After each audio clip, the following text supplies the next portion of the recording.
Bonjour à tous et bienvenue dans cette vidéo de revue long terme sur le marché du Forex. Nous sommes le 2 juillet, donc le 30 juin nous avons clôturé la semaine, le mois, le trimestre et le semestre, et donc j'en profite pour faire un bilan un petit peu long terme sur ce marché pour voir un petit peu ce qui s'est passé cette première partie d'année. Donc vous avez à l'écran les différents taux pratiqués par les différentes banques centrales, où nous en sommes depuis les points bas qu'on a eu en 2021, ça commence ici en 2021. Donc vous voyez que le pays qui offre le taux de rémunération sur sa devise le plus élevé, c'est la Nouvelle-Zélande avec les 5,5% et derrière les États-Unis avec 5,25. La zone euro est à 3,50%.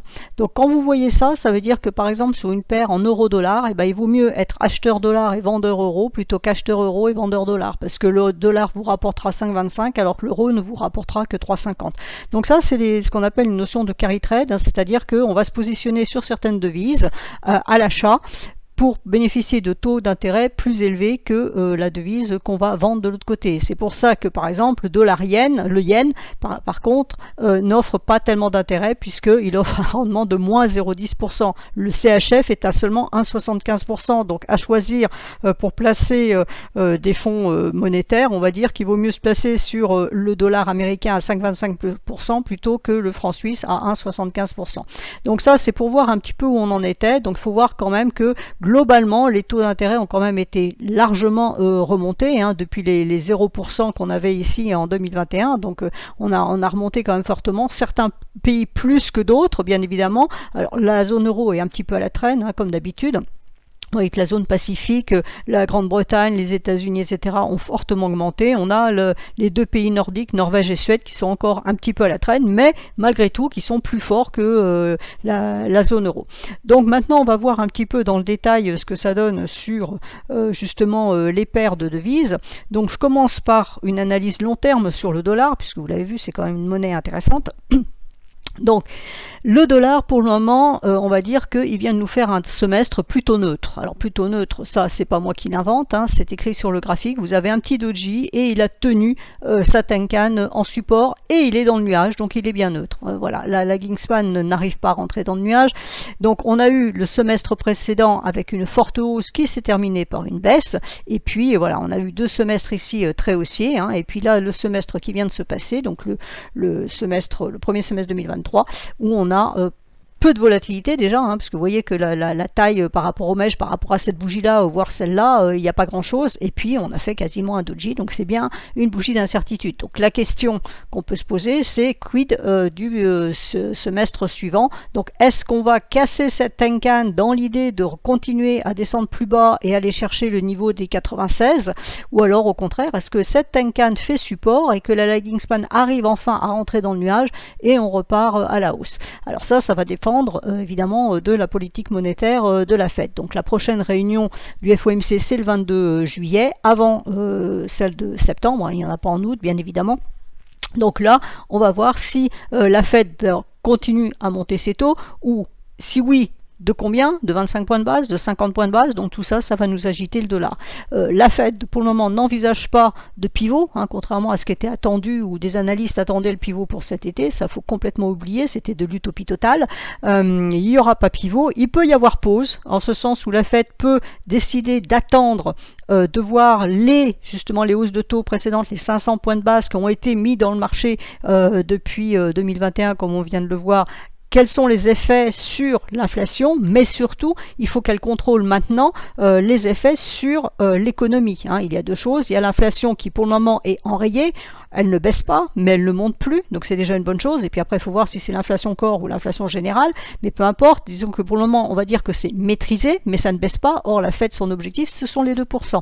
Donc est-ce qu'elle va arriver à aller jusqu'à ces 2%? Et dans quelle mesure va-t-elle y arriver? Est-ce que ça va être est-ce que ça va causer une récession, c'est-à-dire que vouloir à tout prix atteindre ces 2%, est-ce que ça va pas plutôt entraîner l'économie dans une récession? Est-ce que c'est vraiment souhaitable? Est-ce qu'il vaut mieux pas tolérer un petit peu d'inflation l'inflation et une économie qui fonctionne, plutôt qu'avoir une récession et un taux d'inflation à 2%. Donc là, les prochains chiffres économiques, dont le NFP qui va tomber là cette fin de semaine, hein, donc ce vendredi, vont être intéressants, hein, le 7. On y a aussi des ISM qui tombent dans la semaine. Donc il y a maintenant tous ce qu'on appelle ces soft data, hein, ce sont des chiffres économiques ponctuels qui ne sont pas retardés, qui sont actuels. Le NFP est retardé, mais les autres sont actuels.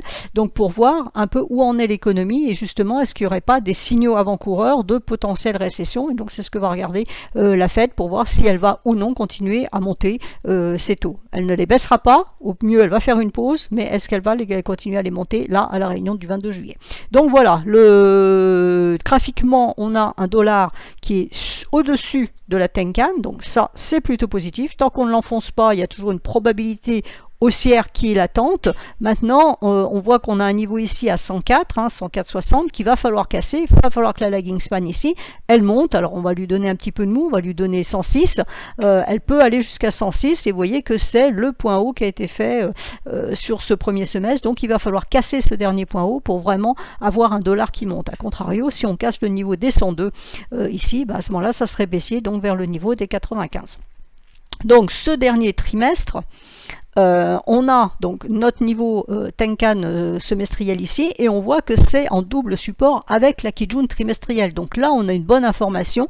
On aurait potentiellement d'ailleurs un double bottom, hein, un double point bas ici qui pourrait laisser penser qu'on pourrait repartir à la hausse. On a 2-3 bougies rouges, hein, parce que celle-là elle a été rouge avant de finir bleue, mais elle a été rouge quand elle baissait. Donc on a bien nos 3 rouges. En principe ça devrait remonter. Je dis bien en principe, hein, l'analyse technique c'est une chose, le marché après fait ce qu'il veut. Donc normalement on a quand même des indications positives comme quoi ça pourrait rebondir. La lagging span ici, elle va se retrouver avec cette bougie là en support, donc c'est pareil, ça devrait soutenir. Donc normalement, le dollar ne devrait pas baisser.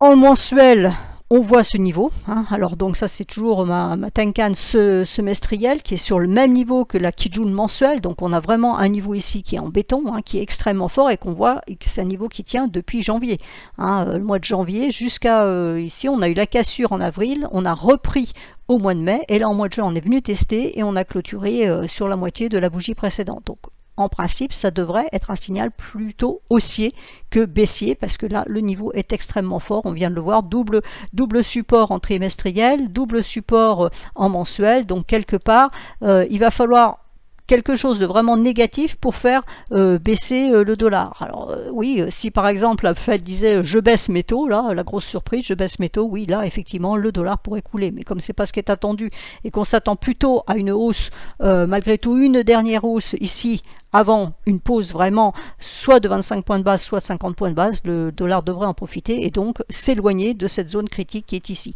Donc quand on regarde en hebdomadaire, on voit que c'est complètement neutre, hein. On a cette zone support dont on vient parler et on a la Kijun ici en résistance. Donc on voit par exemple cette semaine la neutralité complète du dollar où on a clôturé sur la Tenkan avec un doji pile entre les deux. La plus neutre que ça, on ne peut pas dire.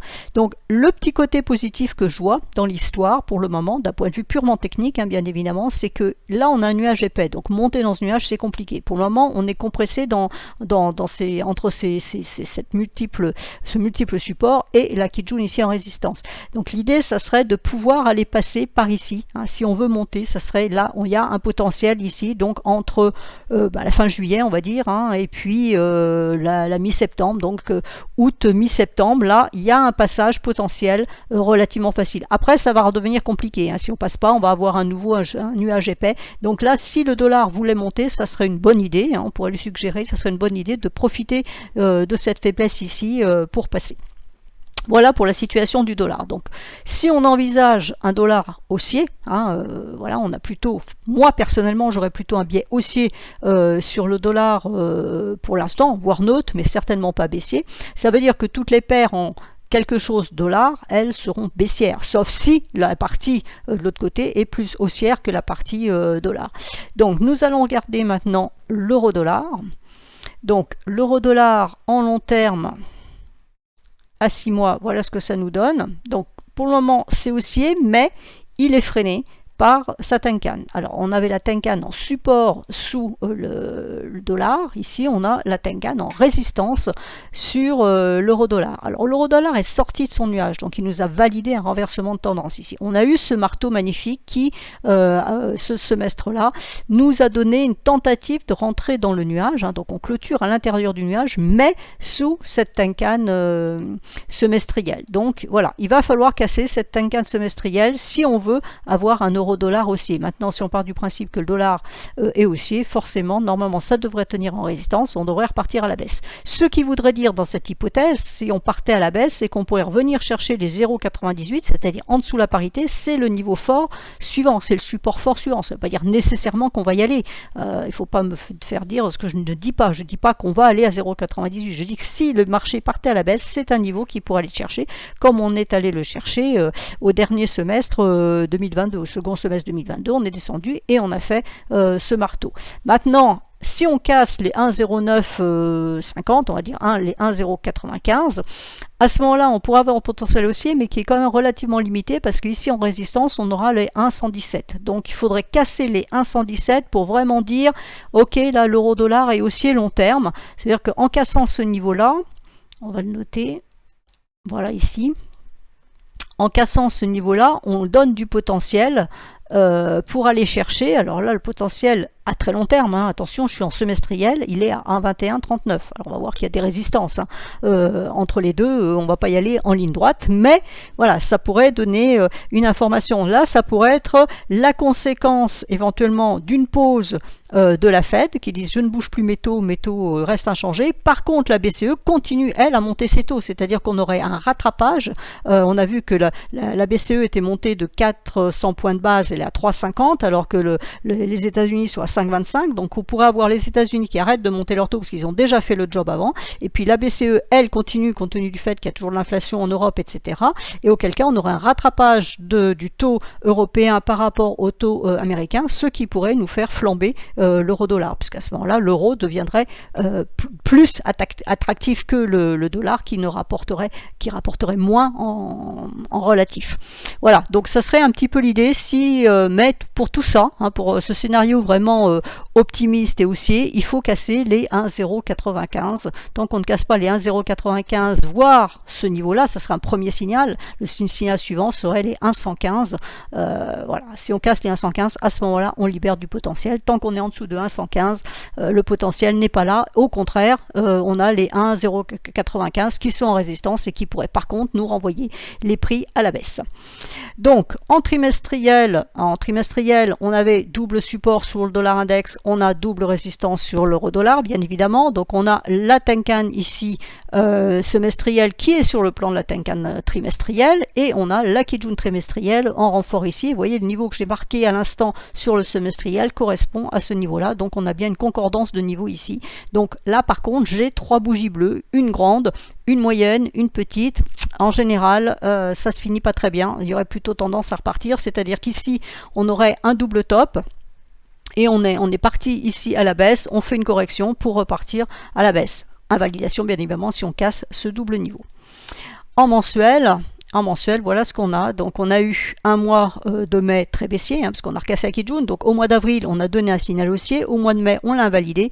Et là, au mois de juin, eh ben, on ne l'a pas revalidé puisqu'on a clôturé sur la Kijun. Donc là, ça s'appelle, pour l'instant, hein, à voir ce qui se passera ce mois de juillet, mais pour l'instant, ceci s'appelle juste un test de cassure, c'est-à-dire test de cassure qui pour le moment est validé puisqu'on a clôturé en dessous de la Kijun. Mon niveau semestriel, il est là. Donc, vous voyez sa pertinence hein, par rapport à la Kijun ici mensuel, donc attention, tant qu'on reste en dessous de ce niveau, c'est baissier et on peut envisager, donc à une échelle un peu plus courte, hein, c'est-à-dire mensuel, aller chercher les 1,036. Et si je me mets en hebdomadaire pour voir maintenant où on en est exactement, alors où on en est, on retrouve ce niveau ici de Kijun, de Tenkan semestriel sur le même plan que la Kijun mensuelle ici, et on a clôturé, alors regardez, en hebdomadaire, c'est la même chose que sur le dollar index, là on a clôturé avec un doji, donc on voit bien l'incertitude sur la Kijun mensuelle, donc on est vraiment complètement neutre long terme, puisque en mensuel on est sur la Kijun. Alors on voit qu'il y a du support, hein, on a un support ici important à 1,0788. Si on le casse, à ce moment-là, ça serait baissier pour aller chercher ce niveau-là. On a un twist ici fin juillet, hein, je l'ai mentionné déjà sur le dollar, c'est la même chose ici, fin juillet. Donc si les prix cassaient là, il y aurait un danger d'aller chercher ce twist et de continuer plus bas, et à ce moment-là, on imprimerait vraiment un scénario baissier. Maintenant, si on arrive à repasser le niveau de Kijun mensuel ici, qui est sur le même plan que la Tenkan semestrielle ici, à ce moment-là, ce sont les 1,116 en ligne de mire, et puis ensuite on aura d'autres résistances, 1,135, et ici on en a une majeure à 1,149. Donc pour le moment, c'est complètement neutre sur cette devise, même à court terme, hein, c'est compliqué de faire quelque chose.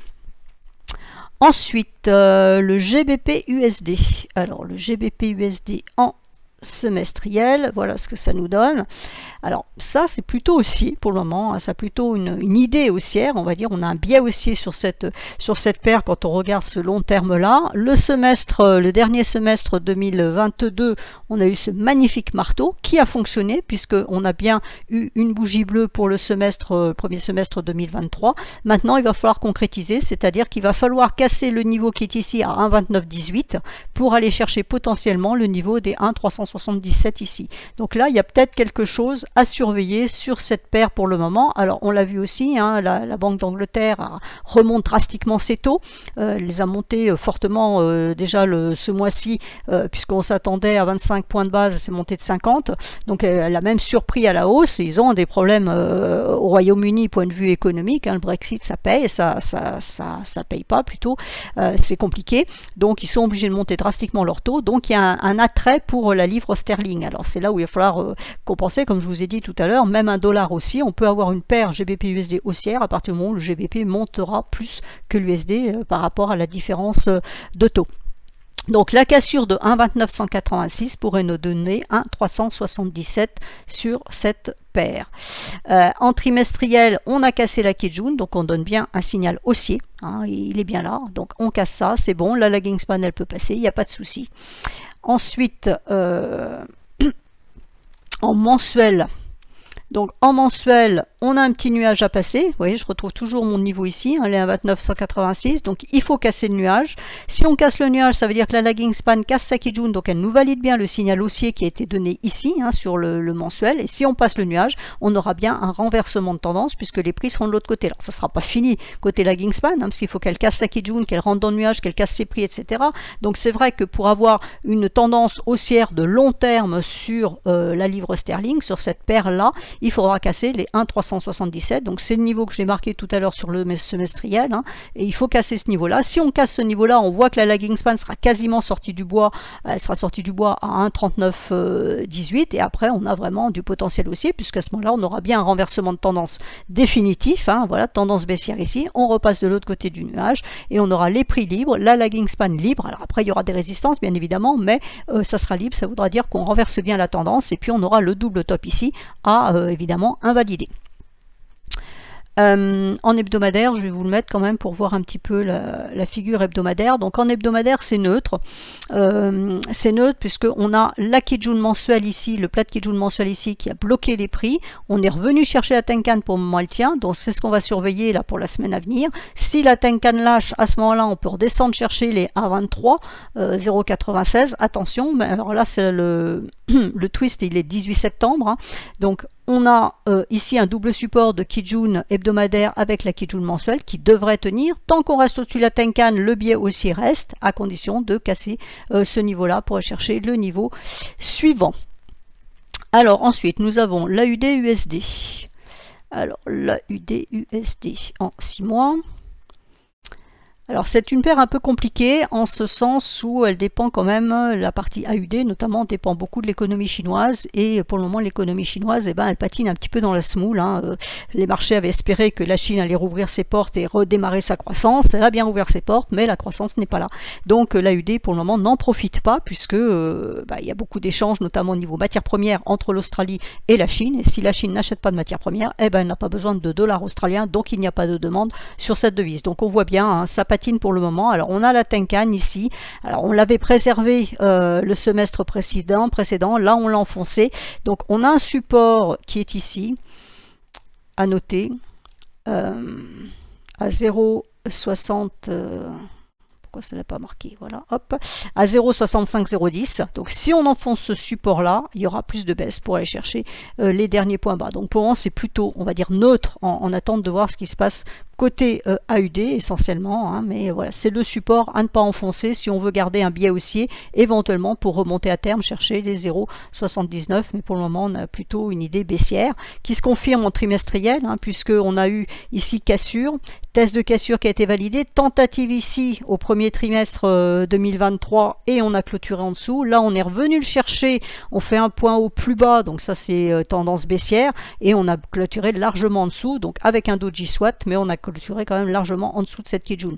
Donc c'est l'autre niveau à surveiller, c'est le niveau des 0,6827. Si on le casse, à ce moment-là on aura un biais haussier, hein, puisque là il y a de la possibilité haussière et la lagging span elle est libre aussi. Par contre si on casse ce niveau-là, ça sera plutôt un biais baissier. Donc là vous voyez, sur 2 échelles de temps, on peut déjà calibrer ces prix. Et on retrouve maintenant ces niveaux sur UT un peu plus courte, hein, donc le mensuel, le niveau qui a été tracé sur UT haute, notamment le semestriel, il est en support pour l'instant, et on voit que le deuxième niveau est bien en résistance. En plus il correspond à une SSB du nuage ici, donc on voit bien que la hausse est compliquée et la baisse elle est dangereuse parce qu'il n'y a rien en dessous. Donc voilà ce qu'il faut surveiller. Et en hebdomadaire, on est neutre, hein, voilà, on a travaillé dans le nuage, on était chercher à Kijun, on l'a donné un signal haussier, mais c'était à l'intérieur du nuage, donc c'était à relativiser, invalidation. Là on est venu chercher le bas du nuage, mais on a sauvé les meubles en restant dans le nuage, sous la Tenkan, sur le niveau de Kijun ici. La LS ne valide pas puisqu'elle ne casse pas sa Kijun,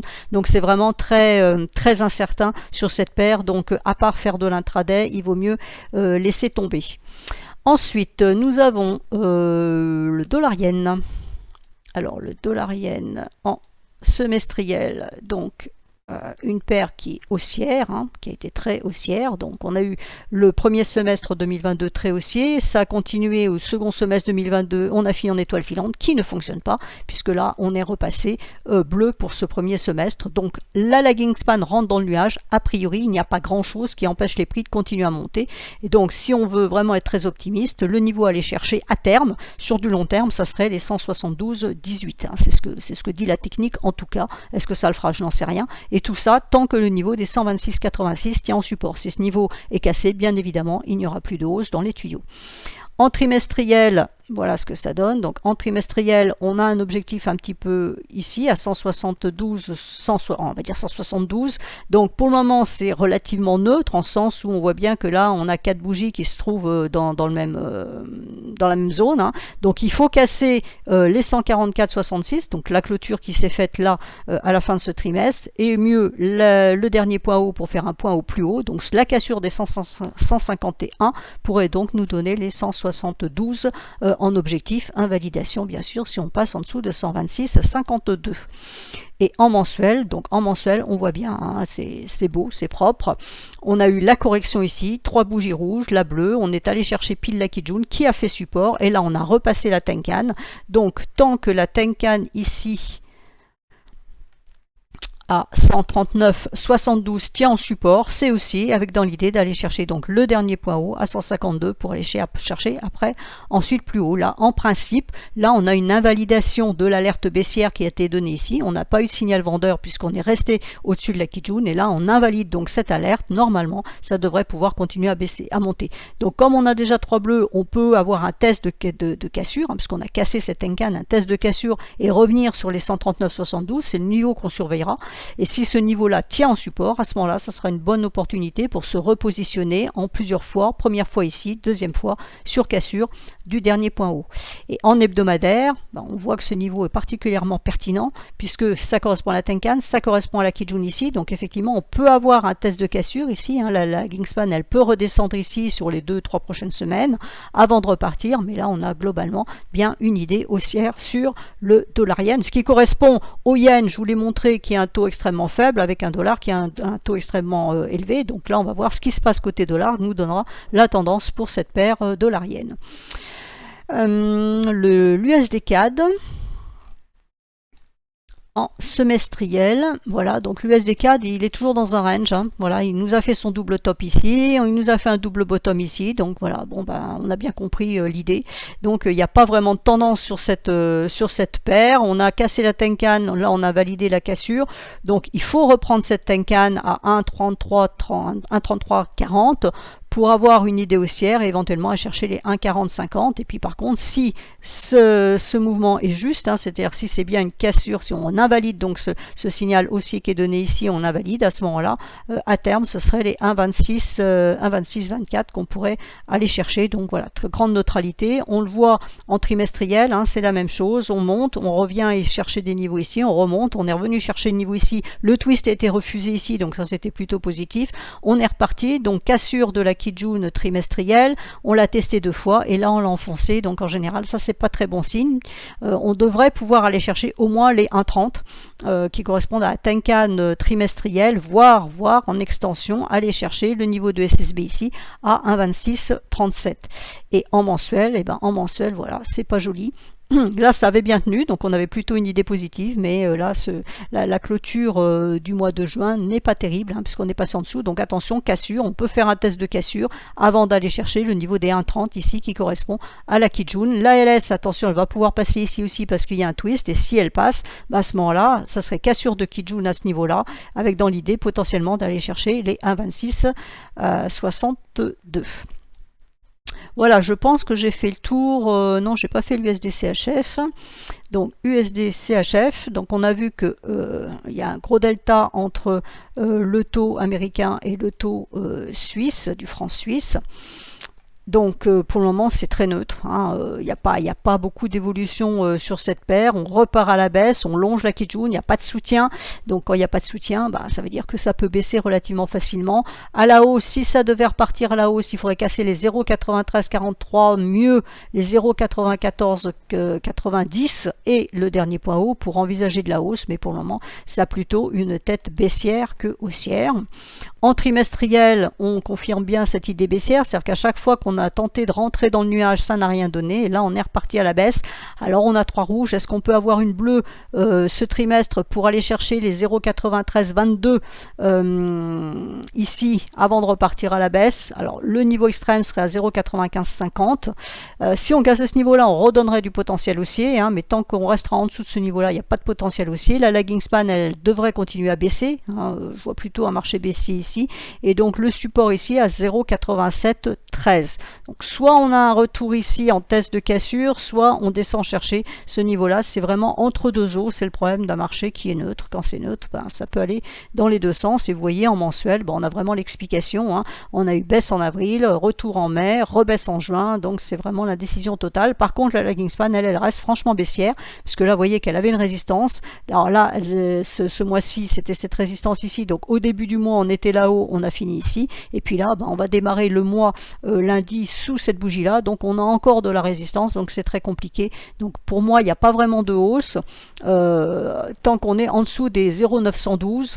La cassure des 0,912 potentiellement pourrait nous redonner les 0,932 à condition que la LS veuille bien passer, donc ça serait plutôt pour le mois d'août, veuille passer entre ces deux bougies. Donc là je reste avec un biais baissier sur cassure du dernier point bas à 0,877 avec dans l'idée d'aller chercher les 0,866 dans un premier temps, et puis après on a vu qu'il n'y avait plus grand chose en dessous. En hebdomadaire, tout est dit, hein. On est sous la Tenkan ici, vous avez la Kijun qu'on est allé tester la semaine du 29 mai, là on n'a pas réussi à remonter, on a fait des points hauts de plus en plus bas, donc il n'y a vraiment aucune velléité haussière. Et puis là maintenant on a la Tenkan qui est là en résistance, alors ok ça baisse pas, mais on a la Tenkan en résistance, donc déjà il faut clôturer au-dessus des 0,8986, donc là je pars pour court terme, hein, 0,8986 dans l'idée d'aller chercher les 0,9131, et c'est seulement si on casse ce niveau là qu'à ce moment là on pourra libérer un peu plus de potentiel haussier. Alors on reste dans le CHF avec l'euro CHF. En 6 mois, bah, ça reste baissier. Hein, on a eu un marteau ici qui n'a pas fonctionné, donc on n'a pas fait une grosse bougie ce semestre-là, on n'a pas fait grand-chose, donc c'est, on va dire, une paire qui n'est pas très intéressante quand on la regarde comme ça. Je pense qu'il y a un petit peu mieux à faire ailleurs, hein, donc juste pour vous montrer que le marteau n'a pas fonctionné. En trimestriel, même chose, hein, donc on a eu 2 trimestres, haussier, un neutre, un haussier, un neutre, et puis là on est reparti à la baisse, mais sans conviction vraiment, hein, parce qu'on n'a pas, on a clôturé au-dessus des 50% de cette bougie-là. En mensuel, on va dire que c'est flat, complètement flat, puisqu'on est resté, on a clôturé sur le niveau de Tenkan ici, hein, la clôture elle est là, donc le niveau de Tenkan est ici, on a clôturé sur ce niveau, la Tenkan était remontée, donc elle est maintenant en résistance à 0,9870, donc tant qu'on casse pas ce niveau, il n'y a pas de hausse pour aller chercher potentiellement la Kijun ici, donc pour moi c'est complètement neutre, c'est plutôt une paire à éviter que à trader, donc à part les frontaliers qui ont besoin d'échanger leurs euros contre des CHF et réciproquement, franchement je ne toucherai pas à cette paire. Vous voyez qu'elle est sous le nuage en hebdomadaire, donc elle n'a vraiment aucun intérêt, et la Kijun elle est haute, bon il n'y a rien à faire là-dessus. Donc voilà, a priori j'ai fait toutes les paires intéressantes. Alors je ne sais plus si je vous ai parlé de l'euro GBP, ça me dit rien, donc on va le remettre. L'euro GBP, alors l'euro GBP pour le moment il a une Tenkan qui tient en résistance, donc tant qu'on ne passe pas les 0,8860 il n'y a pas de hausse. Par contre on pourrait avoir une continuation de la baisse qui s'affiche ici vers les 0,8225 avec un passage vers les 0,8374. Voilà, c'est neutre, hein. On fait un petit peu de l'horizontale. En trimestriel, même chose. Alors en trimestriel, c'est baissier en sens où on est sous la Kijun et sous la Tenkan. Donc l'idée d'aller chercher ici les 0,8460 avec la lagging span qui pourrait éventuellement s'arrêter sur le bas du nuage. Et si elle rentre dans son nuage, à ce moment-là, le niveau suivant, on en a un ici à 0,8226 et un majeur à 0,8180. Attention, c'est faible ici. Donc ça veut dire que si on va chercher ce niveau-là, on augmentera la probabilité de vraiment d'avoir un renversement de tendance, c'est-à-dire de repartir plus à la baisse ici. En mensuel, donc en mensuel, on n'a pas réussi à passer le nuage qui était fin, donc vous voyez qu'un nuage fin peut ne pas se traverser aussi. Un nuage épais peut se traverser de façon assez longue et assez compliqué, on va dire.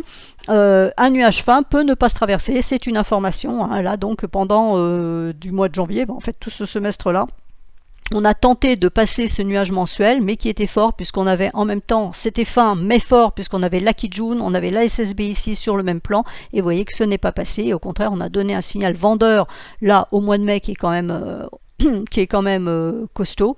Et puis là au mois de juin, je ne sais pas pourquoi ils nous mettent une bougie parce que le mois de juin commence lundi. Donc là, ici, on a cette bougie-là qui a vraiment chuté fort. Si le mois de juin, au mois de juillet. Donc le mois de juin ici, totale indécision. Voilà, totale indécision. Donc est-ce qu'on remonte chercher la Kijun à 0,8740 ou alors au contraire, est-ce qu'on poursuit la baisse? La LS peut monter. Elle peut baisser, elle peut monter, pas forcément, parce qu'elle va se retrouver sous cette bougie. Vous voyez que ça correspond à la clôture, enfin au corps du doji du mois de juin. Donc est-ce que elle arrive à remonter là-dedans, ou est-ce qu'au contraire elle attend le mois suivant, c'est-à-dire le mois d'août, pour passer là à travers? Et bien ça, on le verra. Pour moi, c'est une paire qui ne présente pas tellement d'intérêt pour le moment. Et vous voyez, en hebdomadaire, on a baissé, et puis là, on n'arrive pas, on tente de monter, à chaque fois ça rebaisse. Alors là, la lagging span reste au-dessus de son nuage fin, donc ça, on va dire que c'est plutôt positif. Si on passe ce nuage fin, c'est-à-dire si on casse les 0,8462, à ce moment-là, on donnera vraiment une impulsion baissière, mais on peut aussi latéraliser entre les deux sans grand intérêt. Voilà, j'ai fait le tour de toutes les paires de devises intéressantes. Je vous souhaite à tous un excellent TT, donc je ferai un petit peu moins de tweets et de suivi pendant l'été, comme tout le monde, je serai en vacances. Bonnes vacances à tous!